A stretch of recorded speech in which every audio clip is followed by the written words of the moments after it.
Today we're going to talk about common interviewing mistakes. One thing that sometimes happens with people is the employer is asking you a lot of questions and you're a little nervous and you might answer the question, but you're not necessarily clarifying whether you answered the question. So let me give you an example. Maybe they'll ask you, hey, what's a typical project size that you work on? And you said, you know, kind of on the small side would maybe be 100,000. The largest one I've ever done is, about 2 million and everywhere in between. Is that what you were looking for? It might be a good follow-up question to say, is that what you were looking for in terms of the answer? That way you're getting clarification whether or not you've answered the question, but on the other hand, you didn't box yourself in. Another common mistake is that we're not really prepared for the interview. And if you're going on several interviews, I suggest that you have a template that maybe has 4 or 5, maybe 6 questions that you're consistently asking all the different places that you're interviewing for. That way you have consistent data and you're not asking one company the same question twice and you're forgetting to ask the other one and then you have to follow up, and you know how that goes.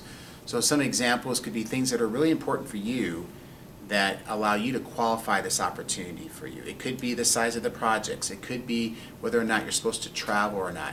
It could be what's a typical day like for that project manager or estimator or whatever, and because you know what a good day is for you, and if the typical day doesn't fit up with that, then that might give you an example of something that wouldn't be a good fit for you. Now the last common mistake a lot of people make is they're feeling good about the interview and they feel like they got some mojo going, but then they leave and there's no follow-up steps and you're trying to call them and they're not calling you back. So a good question to ask at the end of the interview is, okay, based on what you've heard, ask the employer this: where do we go from here? Now you're going to get kind of one of 2 answers. One is, well, we would like to continue the interview process with you. Now what I'm about to share here might be a little bit stronger than what you would like, but I'm going to say it anyway because there might be 2 of you out there that really are glad you heard this.